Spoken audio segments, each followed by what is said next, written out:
Welcome to the Virtual Center for the Study of the Constitution and Civic Responsibility, an ongoing inquiry into American political origins and evolving institutions. The Executive Director of the Virtual Center is Dr. Bill O'Brien. He's also your host for this continuing conversation. Here he is now, Dr. Bill O'Brien. Thank you, Bob Kincaid, and welcome to a Tuesday edition of the Virtual Center for the Study of the Constitution and Civic Responsibility. Today is Tuesday. It is the third day of May in the year 2016. It is once again a pleasure to be with you here at the Virtual Center. As I'm sure you are aware, we are beginning our program, as we always do on Tuesdays, 1/2 hour later than we do Mondays and Wednesdays, because I have an engagement that runs me till 1 p.m. on Tuesdays, a member of the local Rotary Club here, and it takes me about 15 minutes to get home after the meeting's over before I can go on the air. So we've been starting these Tuesday programs at 1:30 in the afternoon now for some time, and I know most people are familiar with it, but occasionally it's so easy to forget. I myself forget on occasion that it's Tuesday and therefore, et cetera, et cetera. Before we go into today's program, let me mention that we will not be doing a live program here at the Virtual Center tomorrow, Wednesday. I find that I have a political engagement tomorrow.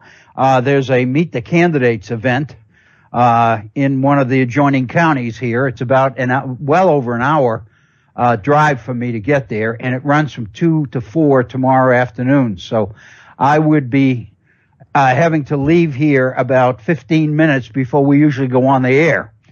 So needless to say, I will not be able to do a live program tomorrow. So I'm sure Bob will come up with a suitable replacement program for this time slot tomorrow. And so what that means is after today, we won't be back together again here at the Virtual Center live until next Monday. But be that as it may, maybe that'll kind of spur us along a little bit today. Hopefully, since we are starting later on, as we do on Tuesdays, we'll be able to forego the break that we usually take. That saves us, 5 or 6 minutes. We get it back, in other words, we get 5 or 6 minutes of the half an hour we lose, back on Tuesdays if we don't pause for a break. And we've been able to, forego that break on Tuesdays for some time. So hopefully we'll be able to do that as well today. I look forward to hearing from you if you, have something that you would like to comment upon related to our program. I would love to hear from you. We'll be back into the article that we began to look at yesterday, the article by Hoppy Kercheval here in the West Virginia local Daily Mail about Bernie Sanders and the Bernie Sanders campaign. And I'll kind of introduce and review a little bit of what we did yesterday with that article and try to give you some idea as to where I think we're going with this at the very beginning. So it doesn't appear that we're just looking at information that doesn't have a purpose or an end point or doesn't seem to be going anywhere. Phone number is area code 304-663-4676.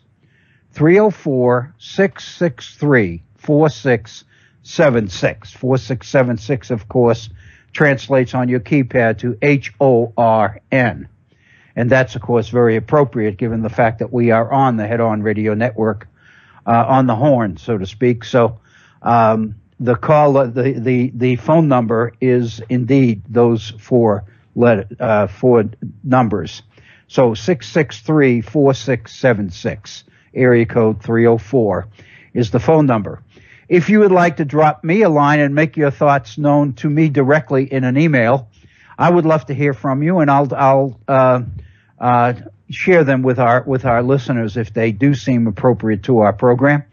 My email address is waobrien906@gmail.com.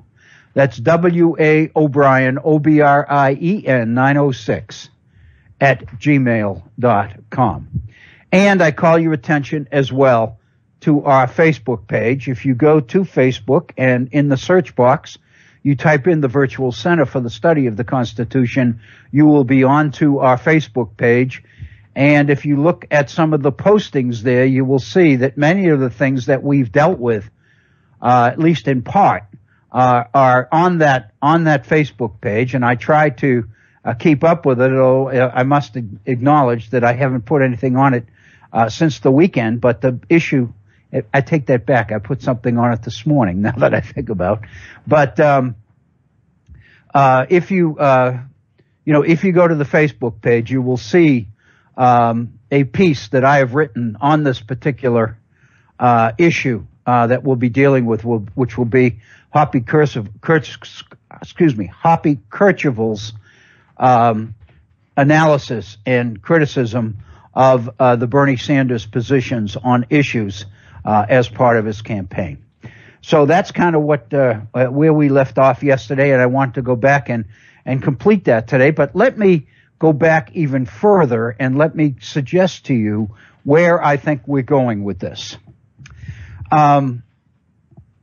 Basically, I'm at the point where I think I'm probably ready, and now with the rest of the week looming in front of me, I think I can safely say that I'm going to be sitting down and doing the best I can to put down on paper some of the thoughts and some of the ideas I have here related to this whole issue. And let me explain specifically what is going on, or what I see as a theme. And that's why I'm spending the time I am on the Hoppy Kercheval article. It seems to me to lead very directly into a letter written by James Madison toward the end of his life in 1829. Madison will die at, I believe, the age of 83. I believe Madison is 83 when he dies. I'm kind of taking that from memory, but I think that's correct. He died in 1836. So this is 7 years before he dies. So in a sense, Madison would be about 75, 76 years old when he wrote this particular letter. It's a letter that we've dealt with before here at the Virtual Center. It's the letter in which James Madison makes his demographic predictions about the population growth in the nation. And we talked about this before because, if you recall, we were pretty amazed at how accurate Madison's demographic analysis is in terms of predicting the overall population growth in the United States. His estimates were that by the time we reached 200 years, I believe it's 200 years. Let me be specific.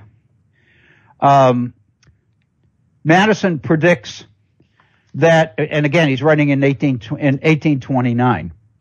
So he predicts that in 25 years from 1829, the population of the United States, which, as he writes in 1829, is 12 million Americans. In 25 years, he predicts that will double to 24 million. He predicts that the 24 million that will exist in 25 years will double again after 50 years. So he believes that 50 years from 1829, which would be 1879, the population of the United States will be about 48 million citizens, 48 million people. That 48 million people,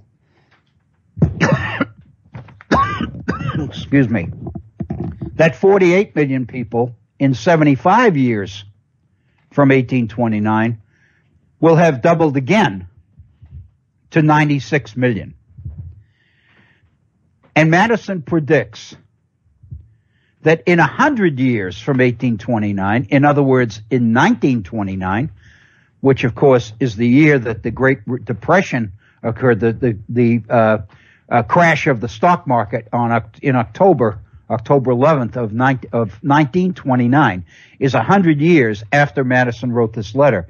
His prediction is that the population of the United States at that time will be 192 million, approximately 200 million. Very, very close. And we spent time on this before, and we were amazed, some of you may recall, about how accurate his prognosis is. But there are other aspects of that letter that I think are very significant. We've talked about them before. Because in that letter, Madison addresses a major change occurring in the United States that he is already seeing the beginnings of in the 1820s. And that is the transition from a predominantly agricultural population into a population which is more and more getting into manufacturing. And what that means is more and more of the nation's population are beginning to congregate in cities, in urban areas. Madison's concern is that as fewer and fewer people are going into agriculture and more people are working for a salary and not working in agriculture, that means that the agricultural production in this country is going to have to increase to the point that it can sustain a growing non-agricultural population. But even more than that, he's concerned especially about the fact that the traditional link between stability, social and political stability in this country, and the ownership of private property will be disrupted. What concerns Madison most in this letter is the fact that proportionately fewer and fewer Americans are going to own their own property. And consequently, they are not going to be affected politically and socially by such ownership. And Madison, of course, is buying into the regularly understood assumption that when one becomes a property owner, one becomes a better citizen. Because once you have skin in the game, so to speak, once you have something to lose, if things don't go right, then you become much more politically aware, much more astute, much more concerned about issues, much more concerned about elections. Who you elect, who you vote for becomes very important, because if you elect the wrong people, it could cost you because you own property. So in other words, the nation was based on the idea that with property ownership comes political stability as well as security. And Madison is very concerned about what's going to happen to the nation and to the stability and security of the nation as the population of non-property owners continues to grow. And the major theme of this letter, written in 1829, Madison is advocating the elimination of property qualifications for voting and office holding. He is for expanding the vote, making the right to vote available to more people. Again, 1829, please remember that he's talking about adult white males. But up until this time, most states had property qualifications, and it was during this period that many states were beginning to eliminate the property qualifications for voting and office holding. And that's what the purpose of Madison's letter was to support efforts to eliminate property qualifications in the state of Virginia. And Madison's position is, in this letter, was that voting, the right to vote, the franchise, could psychologically accomplish the same things in terms of its impact on citizen behavior as property traditionally did. In other words, if you gave people a stake in the political decisions, if you let people participate politically in the process of electing representatives, their own representatives, then the fact that they were participating citizens would make them better citizens. And that the same kind of controls, psychological and social controls on human behavior that property had traditionally played in this nation could be replaced with an increase in the number of non-property owners with the right to vote.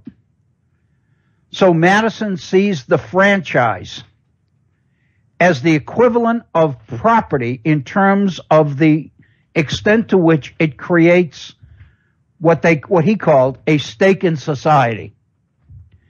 It gave people something to care about, something to worry about, something to lose, and consequently, it made them a better citizen.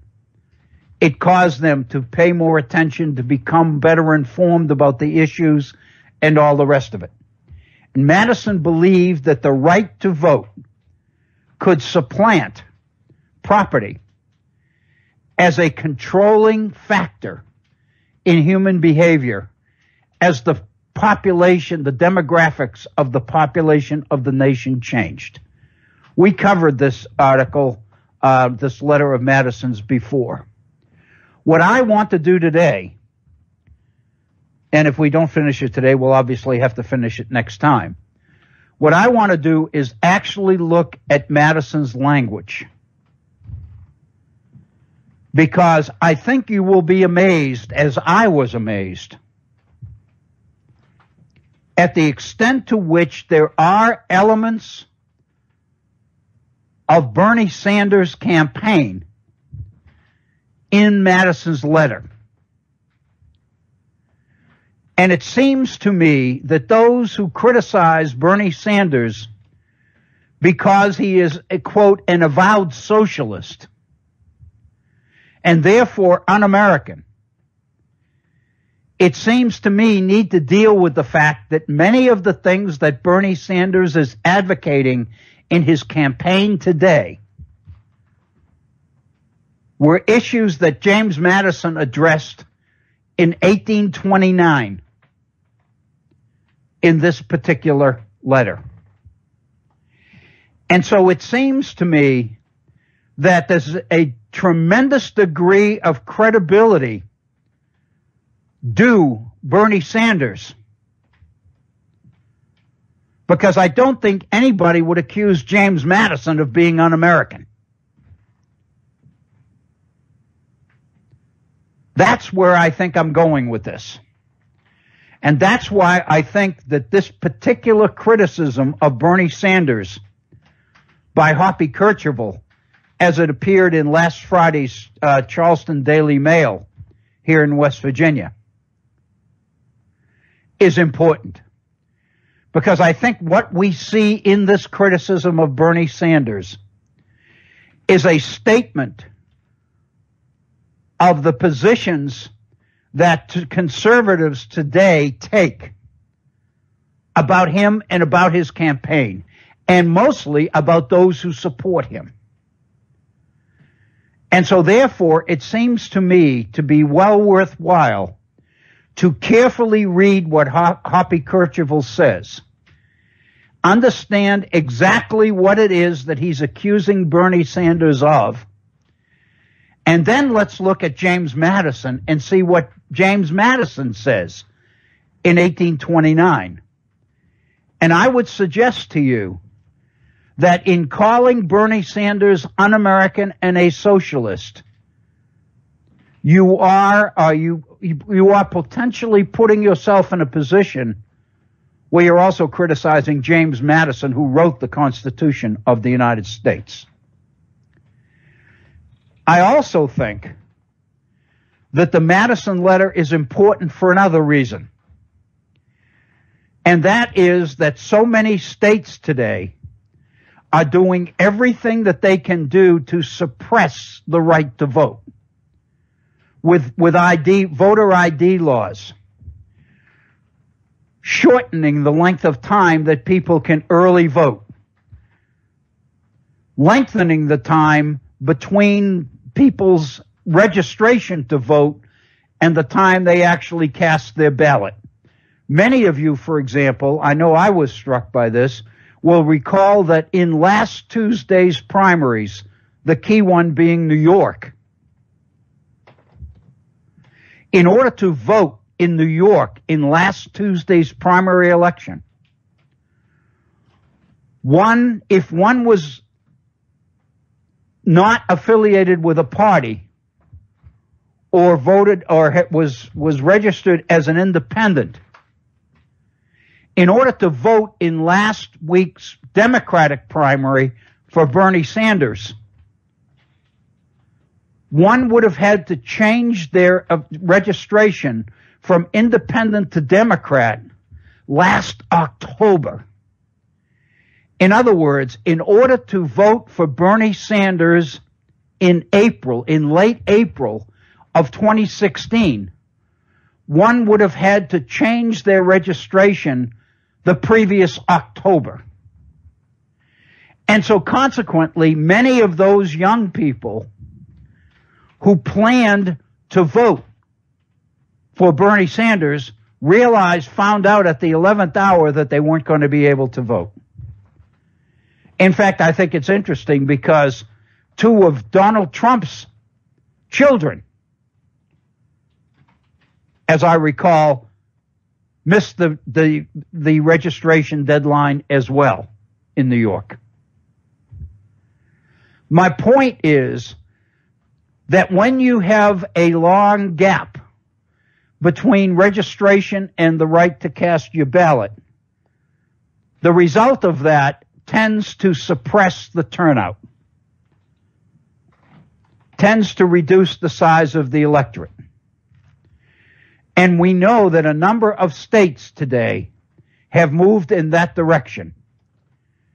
And just yesterday, there was a report where one prominent member of the Republican Party in, I believe, North Carolina, but I'm not sure, admitted that the whole purpose of voting ID legislation in most states was primarily to reduce Democratic votes and increase the chances of Republicans to win elections. So here we are in 2016, and suppressing the right to vote is happening all around us. And here's James Madison writing in 1829, telling us why the right to vote is so important to the peace and the security and the stability of this nation. You cannot expect people to obey the law when you don't allow them to participate in the creation of that law or in electing the people who create the law. And so therefore, there are very important political and social implications to what you do with the franchise, whether you expand it or whether you limit it. Bottom line, I believe that Republicans who are engaged in suppressing the vote in various states, if you take Madison seriously, and I think we have to, these people are playing with fire. They do not have any idea what they're doing and what the long-term impact outcomes of what they're doing might be. That's where I think this issue is taking us. I think it's very important to understand exactly where the criticisms of the Bernie Sanders campaign are based.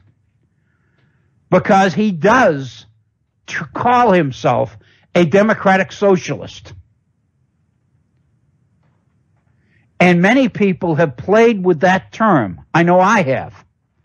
I've done some background research on the very definition of democratic socialist. And I've looked at Bernie Sanders' campaign speeches, his positions on issues. And there's no question in my mind that he is what we call in today's world a social democrat more than he is a socialist.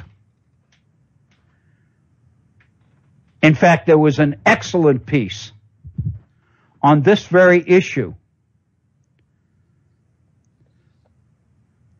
that appeared,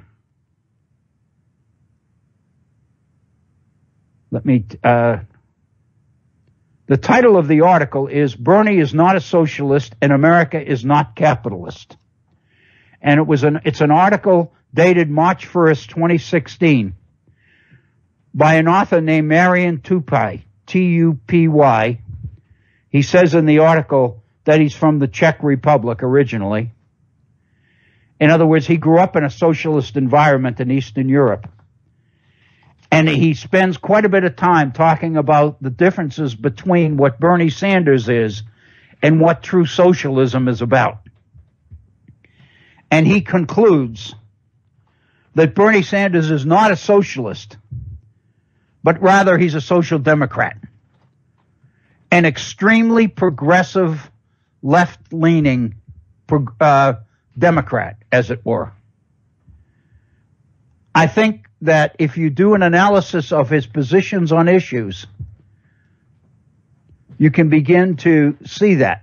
I think, in a sense, I think Bernie Sanders has done himself an injustice by referring to himself as a democratic socialist, because it gives his enemies and his opponents the opportunity to jump on the word socialist and then to use that term as socialism has traditionally been defined, when in fact that's not what Bernie Sanders is about at all. A true socialist would not be talking about breaking up banks. A true socialist would be talking about eliminating banks and bringing government itself to run the financial community. In other words, expanding opportunities for the private sector. And many of the other positions that Bernie Sanders takes are not socialist. They are, in fact, the exact opposite of socialism. So I think that many of those who are most opposed and most afraid of the positions that Bernie Sanders is taking, primarily because of the support that he's drawing to himself and to his campaign, they have taken to focusing on the socialist term, and they're running it as far out to the edge as they possibly can. That, I believe, is what Hoppy Kercheval does in this article, and that's why I believe it's worth the time that we spent yesterday, and we'll spend a little bit of time reviewing it today quickly in order to get a sense as to what Kercheval is accusing Bernie Sanders of being about. Back to the Hoppy Kercheval piece, which is in the Charleston Gazette, appeared in the Charleston Gazette last Friday, which would be April 29th, April 30th. I think April 29th, I think it was. Again, if you were with us yesterday, then this is review, but this article opens with a very sensitive, softening up the readership, I believe. In other words, an effort to kind of soften us up before the hammer drops on the Bernie Sanders campaign. And basically what Kercheval is saying is that there's a part of him that finds Bernie Sanders very appealing. And Bernie Sanders is complimented on his great conviction, on the passion with which he supports his positions. And there's a quote in there which basically says that even if he's wrong about everything, he seems like a pretty decent guy. In other words, Bernie Sanders, at the very beginning of this article, is complimented for his sincerity, his conviction, his passion, his honesty, and just his personality. But then the heavy hitting begins. And it begins actually very early in the article when Hoppy Kercheval makes the point that Bernie Sanders is a true believer in how the government should be enlarged and empowered even more to further file down the edges of capitalism while spreading around the wealth. There are two specific criticisms there. At this point, I'd only like to deal with one. And that criticism is further file down the edges of capitalism. The implication is that Bernie Sanders is anti-capitalist. And then in the next paragraph, he's going to basically label him a socialist.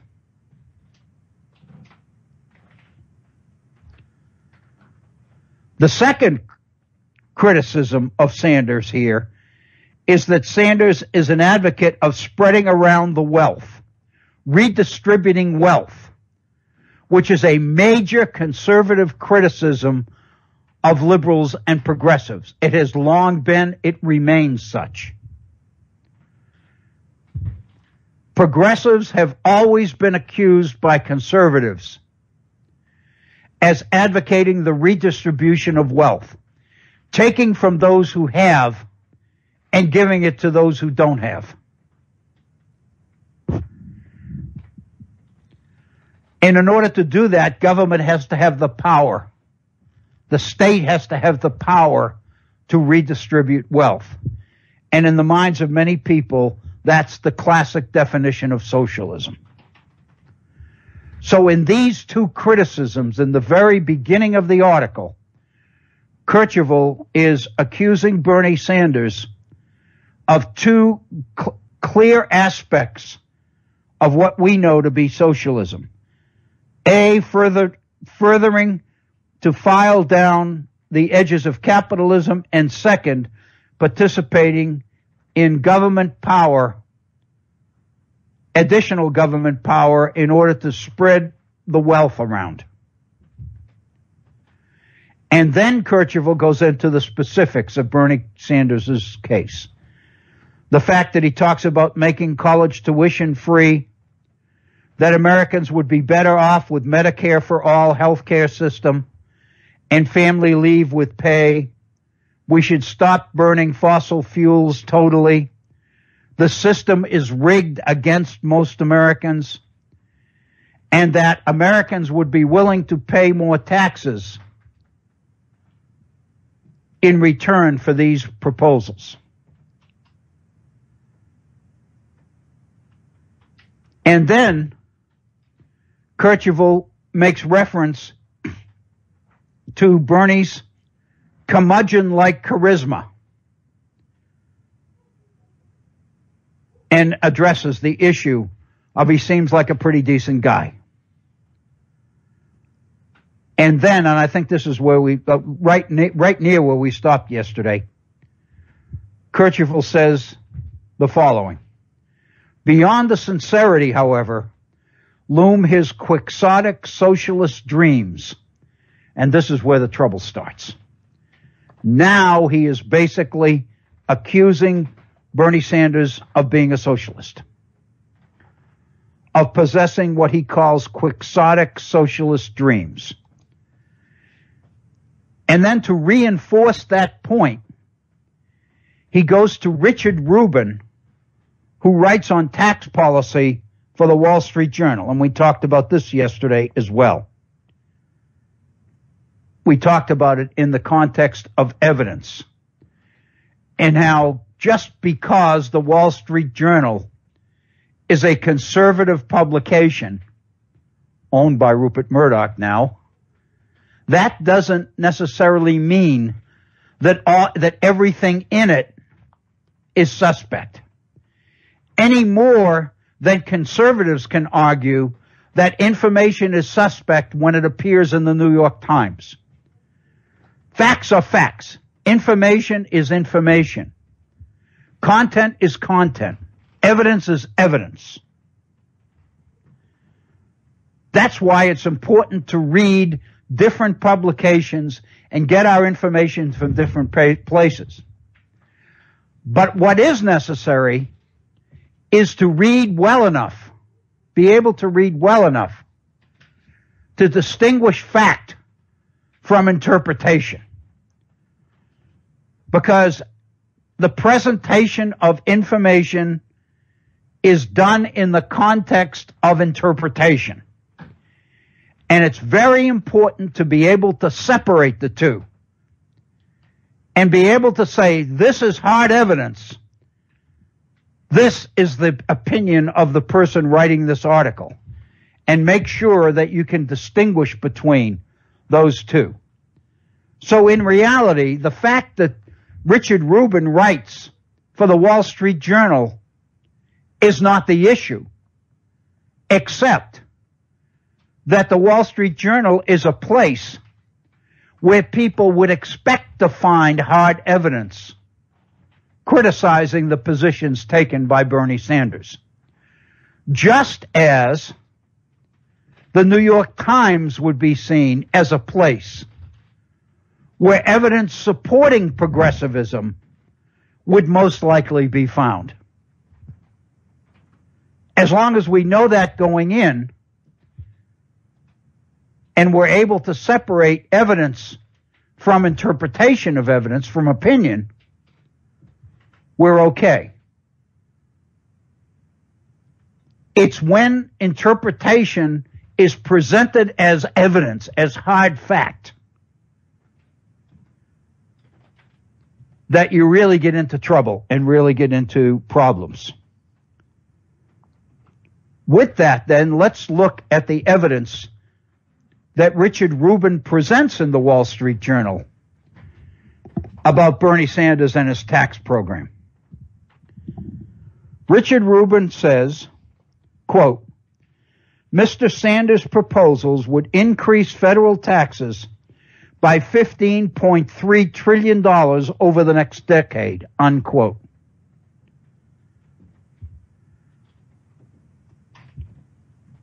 Kercheval says later, the Sanders campaign says that these calculations are wrong.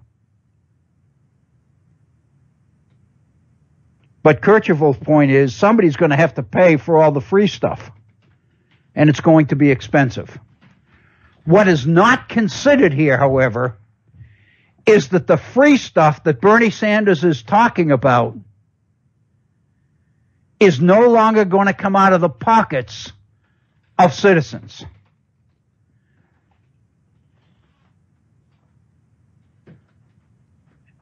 If the minimum wage is raised to $15 an hour, if college tuition becomes free, if students are not graduating with the abominable debt, student debt, that they are currently graduating with, then that's going to relieve citizens from a lot of the financial responsibilities that go with the status quo. So yes, Sanders' campaign says that these numbers are not correct. But I'm saying, even if they are, let's assume for a moment that they are, that all of Bernie Sanders' proposals added up together would increase the size of the debt by $15.3 trillion. Let's acknowledge that. But the fact of the matter is, they would also eat into the cost of living that many citizens currently experience.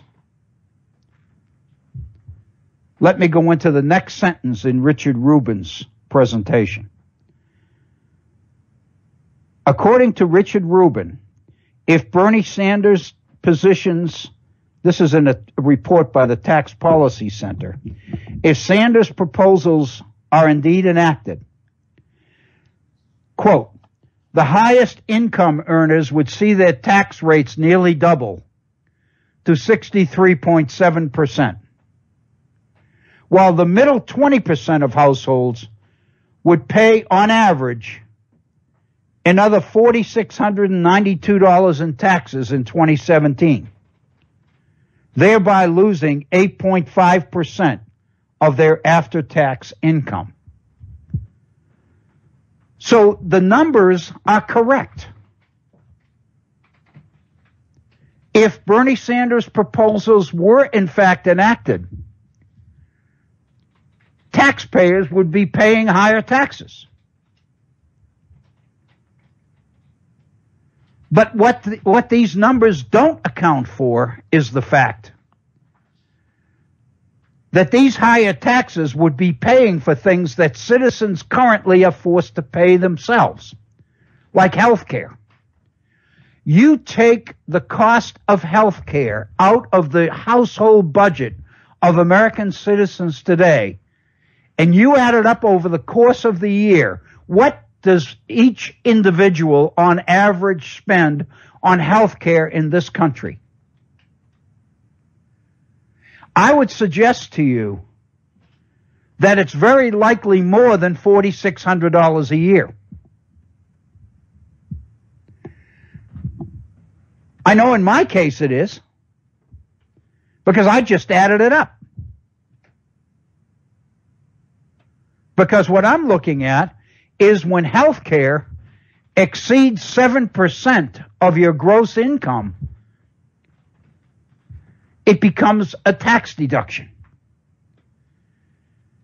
And so I looked at my total net income for the year, and then I began to look at how much money per year I'm spending on health care. And it's very, very close to 10% of my total income.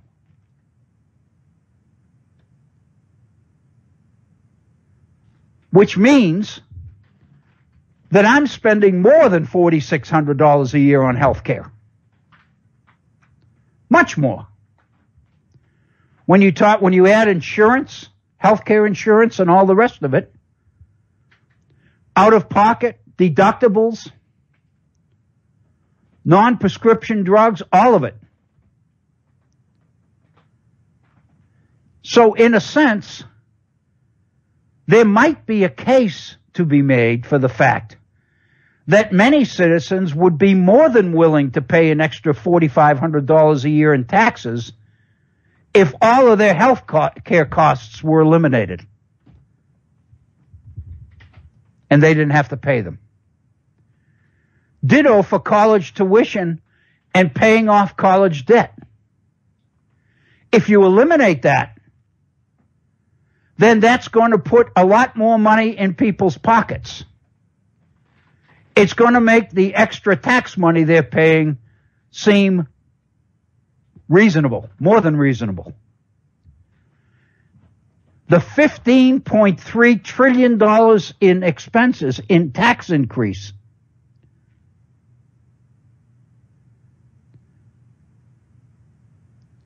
that Richard Rubin is talking about, talks about the total cost of Sanders' programs, but it doesn't deal with the impact of those programs at all in generating income, in increasing salaries, and in creating more circulating capital, more money circulating in society. In other words, the criticism of the Sanders tax proposals by Richard Rubin looks at one side, namely how much their total cost is. It doesn't look at the impact, at what people are getting for those extra taxes.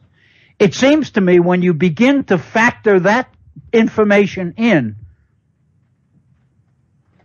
it becomes a whole different story. What I'm saying is, it is significant in his criticism of Bernie Sanders as a socialist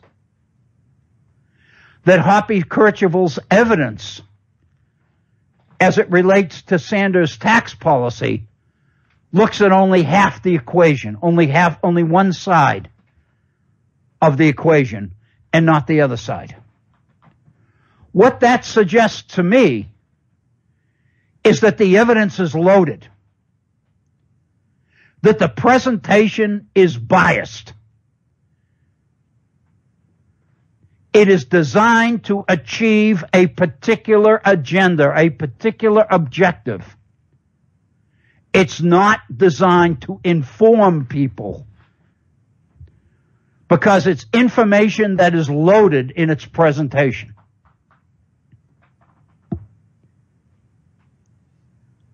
At that point, Kercheval's article goes away from Sanders personally and focuses more on those who are supporting Sanders, on his followers. He says, quote, "But more concerning is the number of Sanders supporters who appear willing to forego the opportunities and risks associated with a market-driven economy and instead consign their well-being to the alleged comfort of the welfare state." The suggestion here is that those who are supporting Bernie Sanders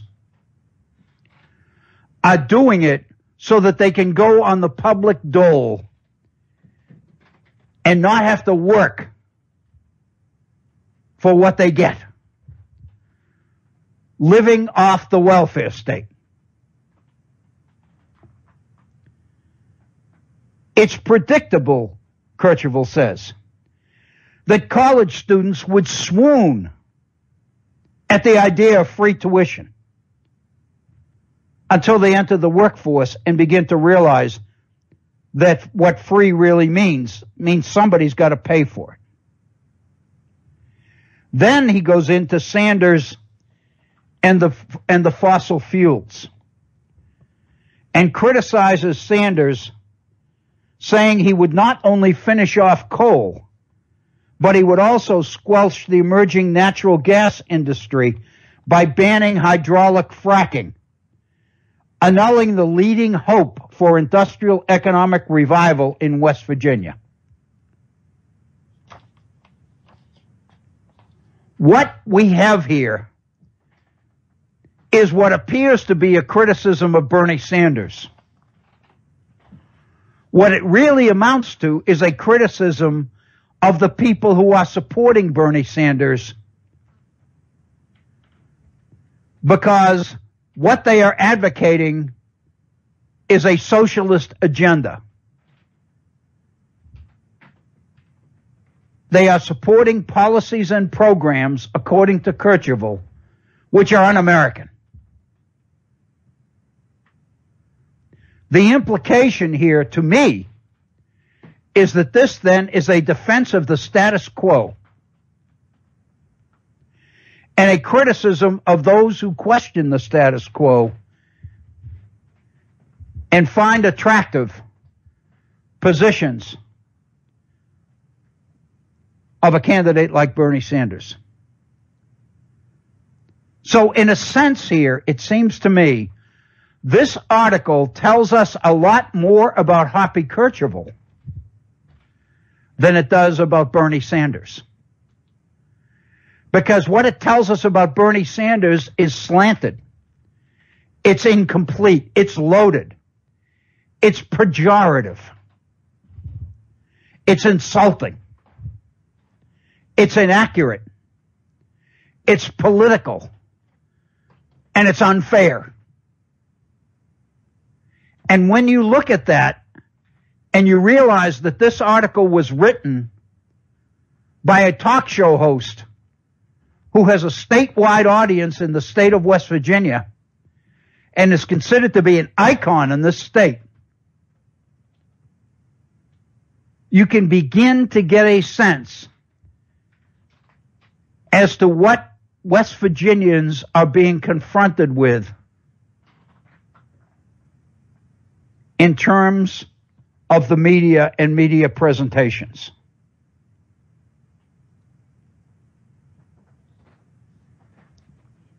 I mentioned that on our Facebook page, on the Virtual Center Facebook page, I reacted to this article. I wrote an analysis of this document.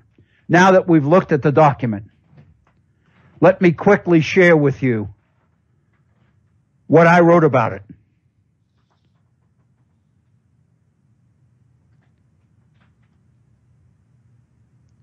I said, and then there's Hoppy Kercheval. Maybe I shouldn't have been surprised, nay, disappointed, at Hoppy's Friday piece on Bernie Sanders in the Daily Mail. But I was disappointed.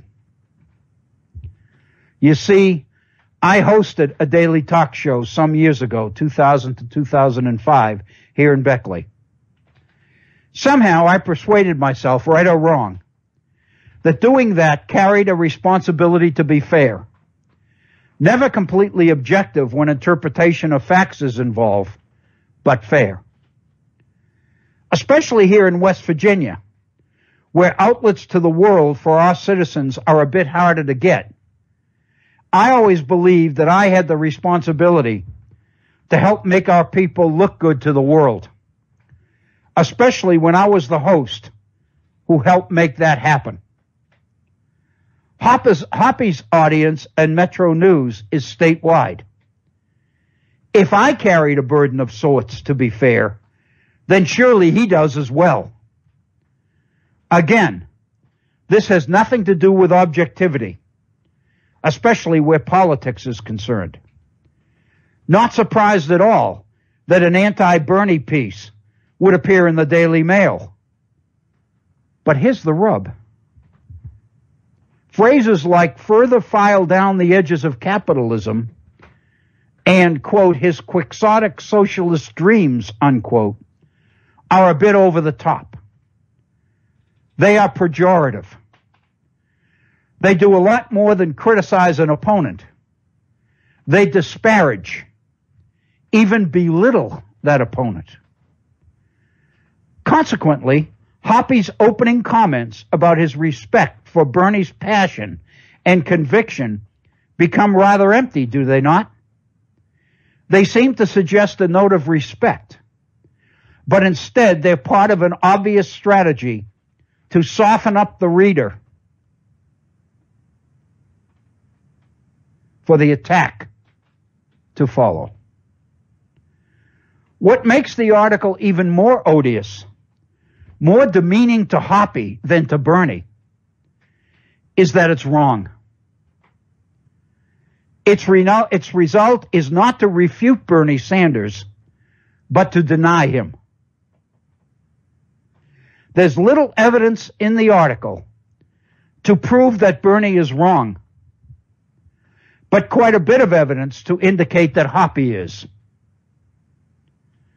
One might begin with the source of Hoppy's evidence against Bernie's economic proposals. Richard Rubin, who covers tax policy for the Wall Street Journal. Rubin claims that Bernie's proposals, quote, would increase federal taxes by $15.3 trillion over the next decade. The results for, quote, the highest income earners would be tax increases nearly double their current rates, 63.7% to be exact. Two things to mention here. First, these highest income earners that Hoppy talks about very likely employ a whole plethora of tax dodges now, resulting in tax bills that are well below what average citizens pay, Remember Mitt Romney's 14% tax rate? So these are the highest income earners that are looking at double their tax rates. Be aware that these are the people who hire the attorneys, the tax attorneys, to find the dodges that enable them to escape tax payments in large part. I think we need to consider that. Second, there is no indication here of the positive impact that Bernie's programs would have on standard of living for most citizens. Even if, as Rubin claims, the middle 20% of households would pay on average another $4,692 in 2017, costing them an additional 8.5% of their after-tax income, gone would be current expenses for health care. Gone also would be the cost of college tuition, as well as the outstanding debt that higher education currently imposes on so many. One other issue. The 63.7% that the highest income earners would pay pales in comparison to the 85 to 90% rates that these folks paid during the Eisenhower years. Yet the United States of America was still the best place in the world to get rich. The only difference was more than the current 1% could get there. And finally, there's the matter of Bernie's quixotic socialist dreams. Clearly, if Bernie was really a closet socialist, as opposed to the social democrat that he really is, then he'd be after a lot more than breaking up big banks and voting against free trade deals. No, Hoppy, Bernie's not a socialist, you imply, not the socialist you imply. But better to call him that, given the defense of the fossil fuel industry that your article is really all about. A true socialist would not be seeking private sector alternatives to climate, or ways to do more for more, not just more for the few. I really believe that this is an important article for what it says about the author. Not anything personal. Please, I never met this man in my life. That's not what I'm talking about. I'm talking about the position and the assumptions, the agenda that he's defending here. It becomes clear when you read this article that that agenda of the status quo of burning fossil fuels, of protecting the largest income earners, and doing it in ways that make it look like you're protecting the incomes of middle Americans, when in fact you're not. Even the evidence that Richard Rubin presents indicates that Americans would be getting one hell of a deal if they could eliminate college debt, the costs of college, and all their health care expenses for an additional $4,600 a year in taxes. I'd pay that tomorrow.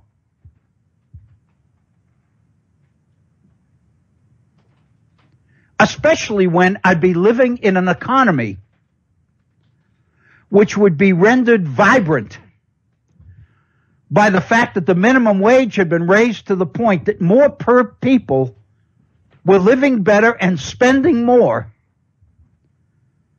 than they are now. None of that is factored into the Richard Rubin evidence at all. It's totally ignored, like it wasn't even there. All that's there is the total bill of what this will cost. In order to determine total bill, it's not an accident that your IRS income tax form separates net income from gross income. Gross income is the total you made. Net income is what you ended up making after the deductions, after taking off the other things. This article doesn't even acknowledge that that difference exists. So $15.3 trillion increase in federal taxes looks humongous. And it is.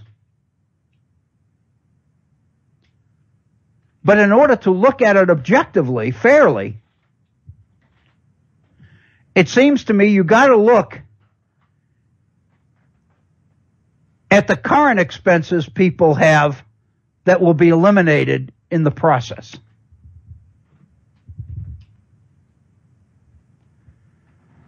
All of this, then, is, in my mind, to suggest that Bernie Sanders is not really a socialist. But on the other hand, that's not really the point of this article. The point of this article is to assign him the name socialist in order to attack his programs, principally not to attack the programs for what they do, but for what they threaten to change. And it's what they threaten to change that is the real agenda here. And I think it's important that we read carefully enough to be able to separate one from the other.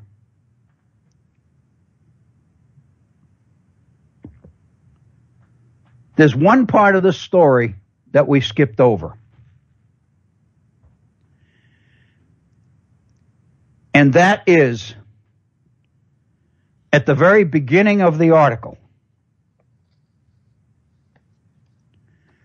when Hoppy Kercheval says that not only is Sanders further filing down the edges of capitalism, but he's also, quote, spreading around the wealth, redistributing wealth, taking from those who have and giving it to those who don't have.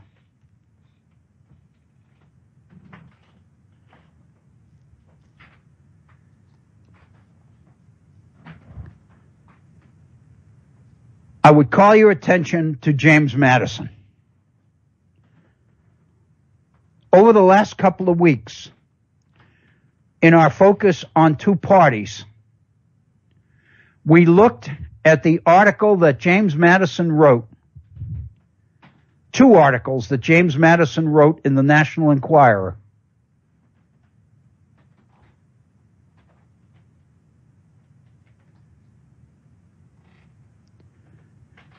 In January of 1792 and again in September of 1792. And you'll recall specifically that in the first article, the January article, Madison laid out an agenda, a formula that government needed to follow in order to make sure that republicanism would work. In order to guarantee the success of Republican government, Madison said, government must do the following 5 things. And Madison laid them out. And one of those things, if you'll recall, was government needed to do everything it could to minimize inequality in this society. Because you could never get the very rich living in peace and harmony with the very poor if the gap between them was too large. The message from James Madison was that government needed to do everything it could to find ways to put pressure on those at the top from above, as well as do everything that they can do to raise up those at the bottom. The gaps between rich and poor had to be as minimal, as limited as government could make them without violating the rights of property, Madison said. What he's talking about is a version of what conservatives today allege is a redistribution of wealth.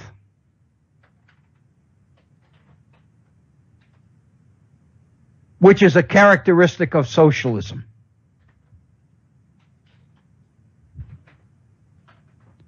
Do you really believe that we are a capitalist society?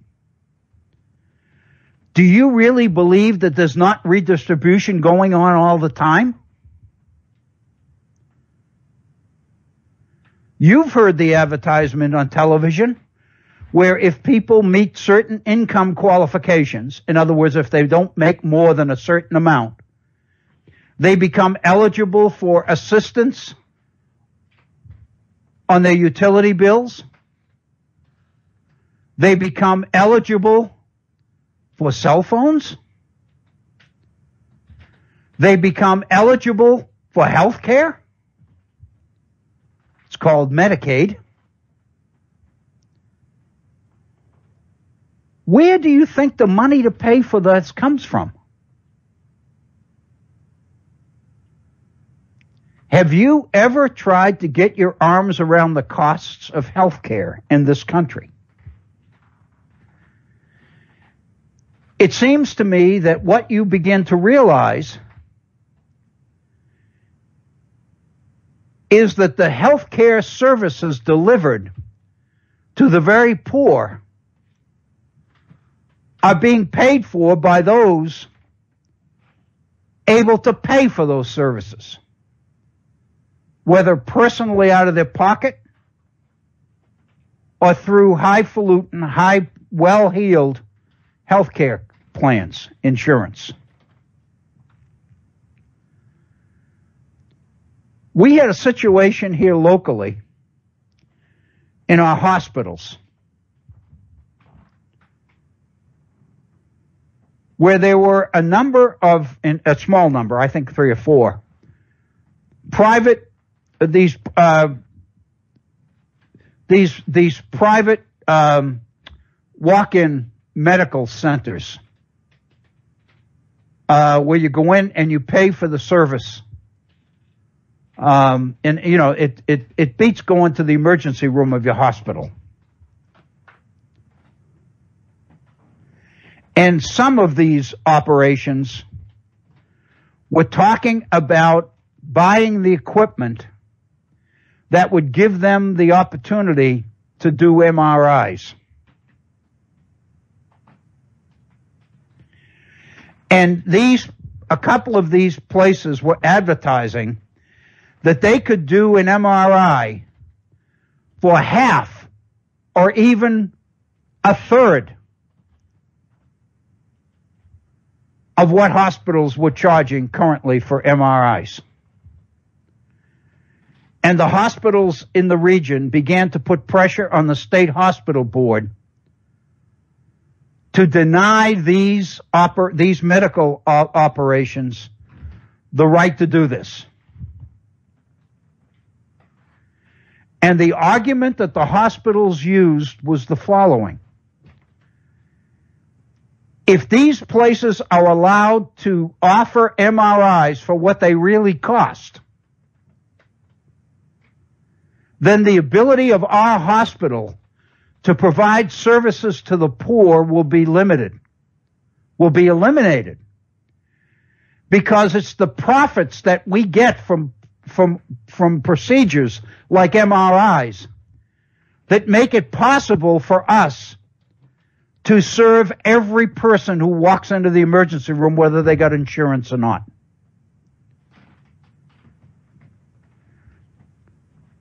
What the hospitals in southern West Virginia were saying was that there's redistribution going on within the healthcare industry all the time. It's necessary to do it because if everybody has to pay for the services they get, then the true numbers of people in this society who can't pay would become obvious.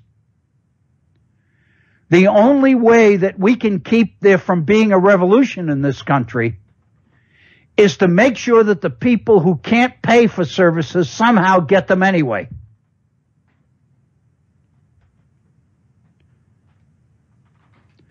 The difference is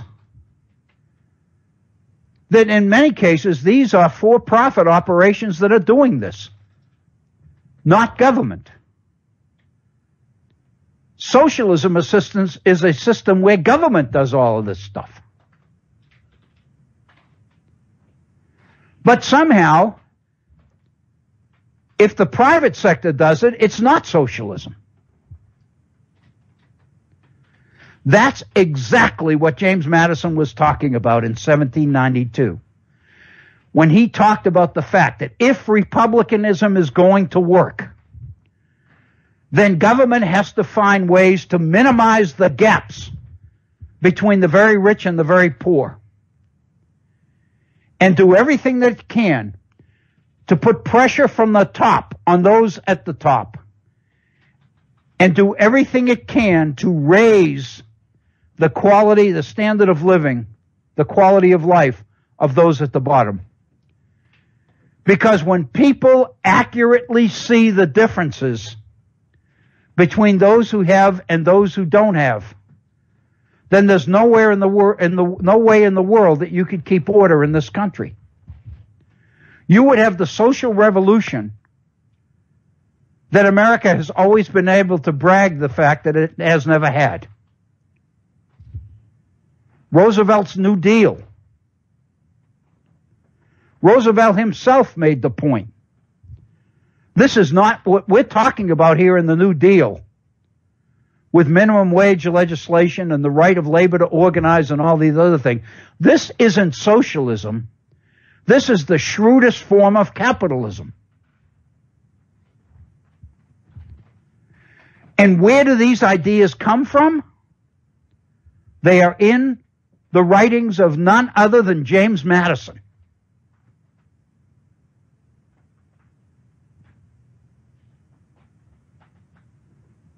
With that, let's look at this 1829 letter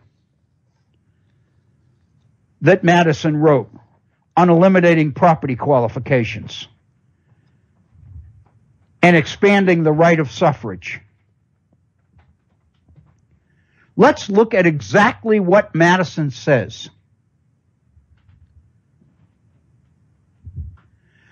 It is a law of nature, Madison writes, now well understood, that the earth under a civilized cultivation is capable of yielding subsistence for a large surplus of consumers beyond those having an immediate interest in the soil. Translation, what Madison is saying is, we know that agriculture is capable of supporting larger and larger numbers of people who don't farm. In other words, those who raise food help to feed those who don't. Madison says, a surplus which must increase with the increasing improvements in agriculture and the labor-saving arts applied to it. Madison goes on, and it is a lot of humanity that of this surplus a large proportion is necessarily reduced by a competition for employment to wages which afford them the bare necessities of life. People who are working for a position, for a living, many of the people who are working for a salary are being paid the lowest possible salary that the employer can get away with. These people who are working for a living, who are not farming, are being paid the bare minimum to afford themselves the bare necessaries of life. The proportion being without property, Madison says, or the hope of acquiring it, cannot be expected to sympathize sufficiently with its rights to be safe depositories of power over them. What Madison is saying here is you can't expect people who have no property, who have no chance of ever getting any property because they make the bare minimum to survive. It is naive to believe that these people are willingly going to concede power to property owners when they don't have any and they don't have a chance of ever getting any. That, Madison is saying, is naive. What is to be done, Madison says, with this unfavored class of the community? The very poor, the working poor. What are we going to do with them?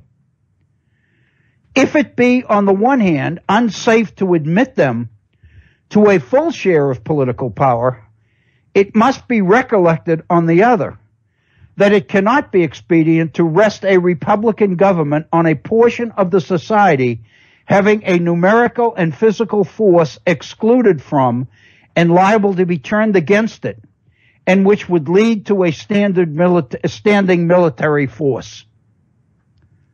Madison says, in a republic, we're going to have large numbers of people who are living on a subsistence wage. You can't afford to give them power over the property that other people have. If you don't find some way to maintain peace and order in society, then you have no choice but a large standing army to keep peace. It'll become a military dictatorship, because that's the only way you'll be able to suppress revolution in this country, Madison is saying. This view of the subject makes it proper to embrace in the partnership of power every description of citizens having a sufficient stake in the public order and the stable administration of the laws, and particularly the housekeepers and heads of families, most of whom, having given hostages to fortune, will have given them to their country also. Madison's argument is that's why these people need to be allowed to vote, because that's all they have that connects them to the system. They don't have property. They don't have the opportunity to ever get property. They're always going to be paid the minimum, as little as the employer can get away with. What's to keep them from becoming revolutionaries? And Madison said, by allowing them to participate in the process by voting, gives them a stake in the public order and the stable administration of the laws. It's all they've got. If you take that away, there's nothing to keep them in line. Nothing. Which raises the question, what the hell are these Republicans doing in these states that are suppressing the right to vote? They're creating the circumstances which are going to produce riots and violence and destruction of property. It's going to require more police force, more police presence, more police power, and all the rest of it that we've been dealing with in Baltimore and Ferguson, Missouri, and several other places. Madison said this portion of the community, added to those who, although not possessed of a share of the soil, are deeply interested in other species of property, stocks, investments, bank accounts, etc., and both of them added to the territorial proprieties who are in a certain sense regarded as the owners of the country itself, form the safest basis of free government.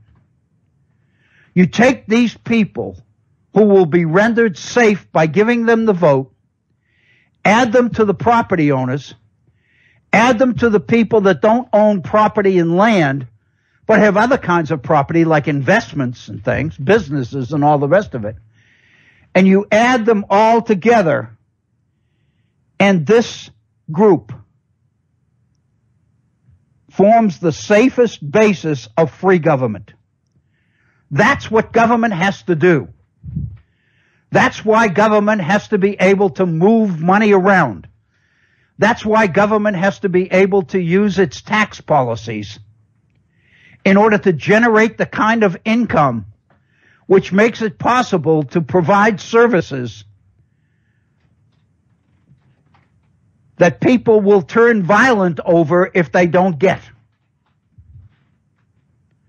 That's the deal, folks. It's the land of opportunity, but that opportunity comes with a price. The Harvey Kerchevals and George Wills of the world need to know this. Bernie Sanders knows it. Bernie Sanders, if you look at his programs, his policies, his proposals, he is creating ways to make more and more people feel that they are part of this nation, of this society. He's not a socialist. He's not a radical. He's not an enemy to America. He's the one that's got the answers as to what's going to keep this nation great and make it even greater. The more people you can bring into the process, the more people that can really realize the American dream,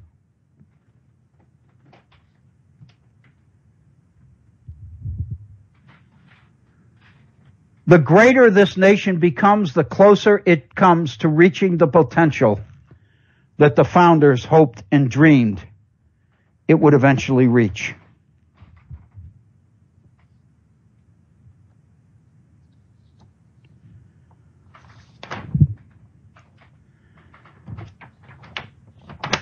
Then Madison goes into, and I know we're running out of time. We've got just about 5 minutes left. So let me just quickly read this last paragraph and then we'll call it a day. How far, Madison says, this view of the subject may be affected by the Republican laws of descent and distribution. Things like the wealth tax, the so-called death tax that the conservatives criticize all the time. The whole idea of the Republican laws of descent and distribution were the reforms enacted during this period, which made it difficult for very wealthy people to pass on the entire estate to their next generation by allowing the eldest son to inherit everything.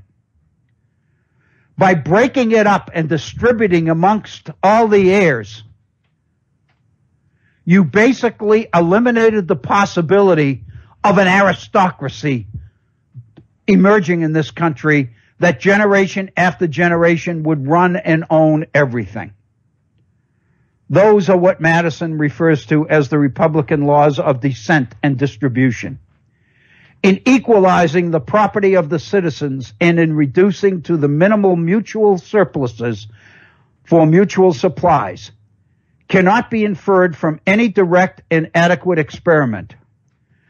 One result would seem to be a deficiency of the capital of the expensive establishments which facilitate labor and cheapen its product on one hand. On the other, of the capacity to purchase the costly and ornamental articles consumed by the wealthy alone, who must cease to be idlers and must now become laborers. We've got to basically close the gap. Government needs to use its power. That's why you need an efficient, aggressive government.